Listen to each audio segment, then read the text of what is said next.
Hey, thank you for letting me into your headphones. I'm Mike Fernino, and this indeed is the DJ Idea Sharing Podcast Network. We're going to talk health today. The healthier you are, the less likelihood of really getting sick. Being healthy allows you to maintain sharp focus and really perform at a high level, giving your best for your clients and making sure they receive exceptionalism. My guest today is a fellow DJ from New Jersey who I've known a long time. In fact, I met him way back when he was in his 20s. And now, in his 40s, he's a successful author, owns his own entertainment company, he's a dad, and he's also CEO with his wife for their pediatric practice. Marcello Pedalino showed up at DJ conventions dressed impeccably, bright and focused and ready to take on the world. He was always someone who drew attention when he walked into the room, not just because he was exceptionally dressed, handsome, and well-spoken, but because he looked you right in the eyes when he talked with you, and he gave you his complete and total attention. He embodied focus and enthusiasm. He was also that guy who brought the protein shakes and fruit to the DJ convention while other DJs feasted at the buffet. Certainly, he was a role model for the healthy lifestyle concept. There's no ketosis, there's no autophagy if you're not intermittent fasting and really dialing in your nutrition. Number one, get over the misconception that you have to eat 3 meals a day and snack 2 times, in between. Because I don't know about you, but that's how I was brought up. To no fault of my parents, but I think that was society. And I just got comfortable with that. And I happen to have a big appetite as well. So it really isn't a great combination. In addition to that, some people, I'm sure you've heard of stress eating or emotional eating. I think I've got a level of that as well to my DNA. It's just a really caustic kind of combination and what could lead to a vicious cycle. So essentially what intermittent fasting does to achieve ketosis, to achieve autophagy, which means, eat yourself, it allows your digestive system, your pancreas, your liver to do their jobs and to allow you to have enough food to run all your organs, to keep things really basic here, but it doesn't overload. It doesn't give you too much, because if there's just too much, your body cannot do its job and you can't function to 100%. So what I've been promoting, and it's all based on experience, because I'd like to share things that worked for me. Like I've had some very generous mentors over the years who shared things with me that have had tremendous impact on my life. I'm trying to do the same thing and kind of pay it forward. I've discovered that with intermittent fasting, you tend to be generally, whether you're a couple getting married or you're just an individual entrepreneur or a mom or dad, whatever the situation is, when you are hungry, it's generally because you think you need to eat because you've been doing that for the last 20 years, but you're really not hungry.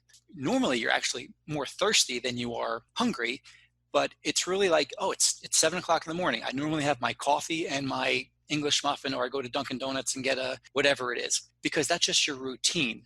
Americans love routines. Humans love routines. I love routines, but sometimes your routines aren't that healthy. So intermittent fasting kind of gives you that nudge, which it did for me, to break away from your routine, which is not easy. But like they say about how do you eat an elephant? Well, just one bite at a time. That's what you do. So when you broach the subject of intermittent fasting, you start by just skipping breakfast one morning. And you realize that you can skip breakfast. It's not impossible to do. And then all of a sudden you do that a few days a week, and you start to see some results and you feel better. You start to sleep better.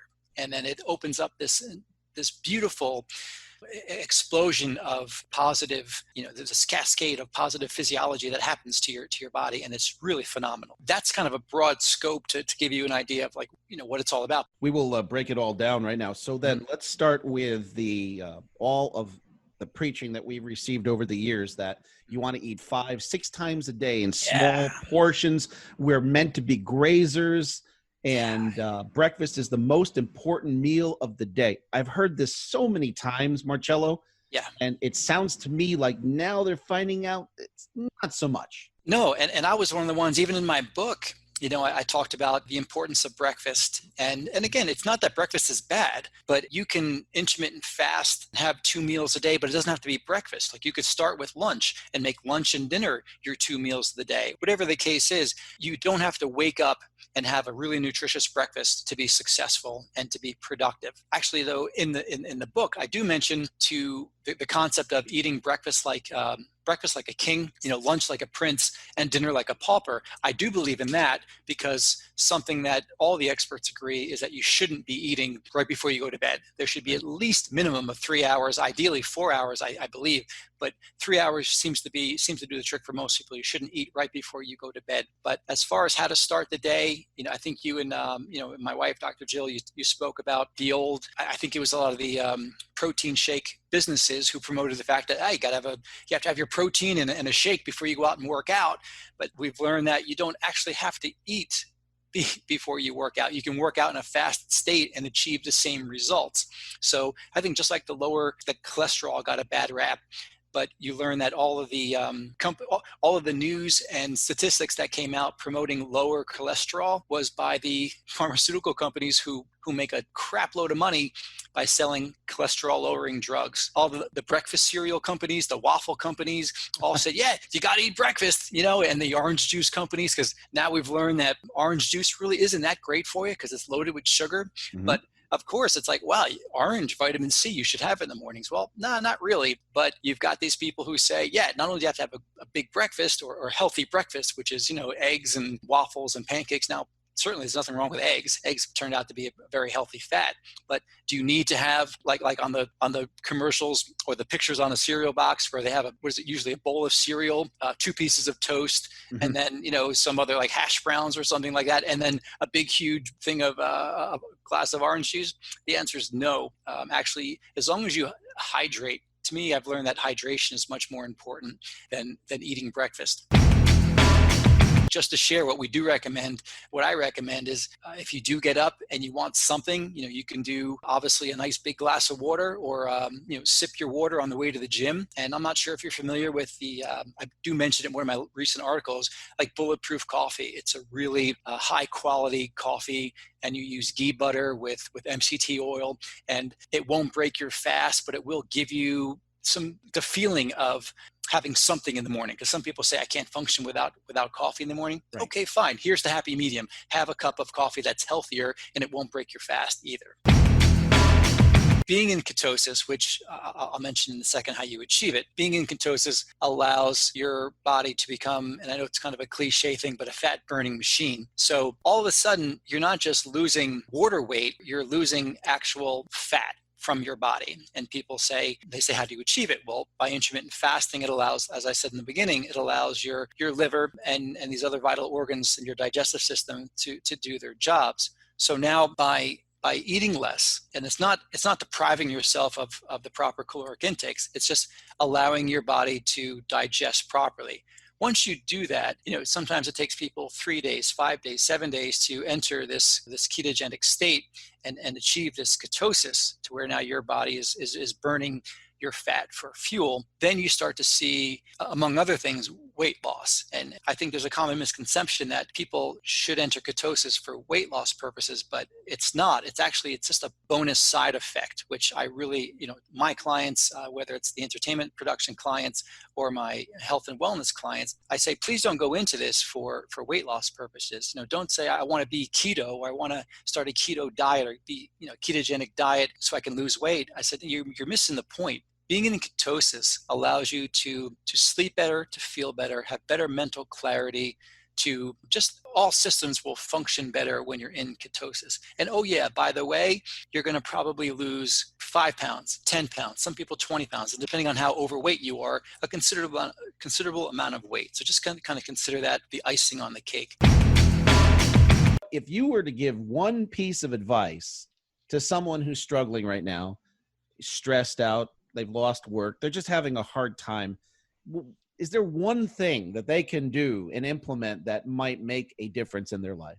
You know what? I would say read the article that I wrote. I would start there, because the title itself says what I would tell everybody is read more and eat less. Because if they do that, it's not going to help them or help their clients have a better understanding of the crap that they're going through right now. It's not going to make their kids become any better at at being homeschooled with technology. It's not going to make CNN or Fox News agree on things and stuff. But if you read more productive books like the ones that I had suggested, which really go into detail about the real definitions of what ketosis and intermittent fasting are.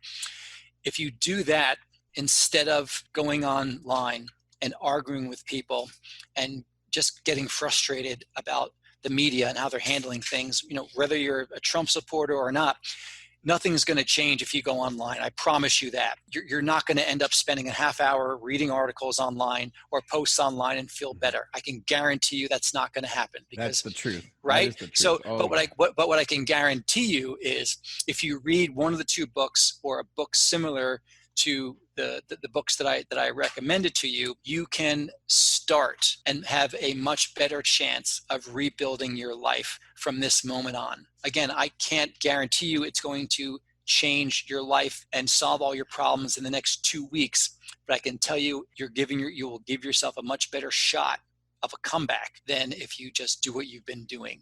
And it's two things: spend more time reading a book like I mentioned and less time reading Facebook posts.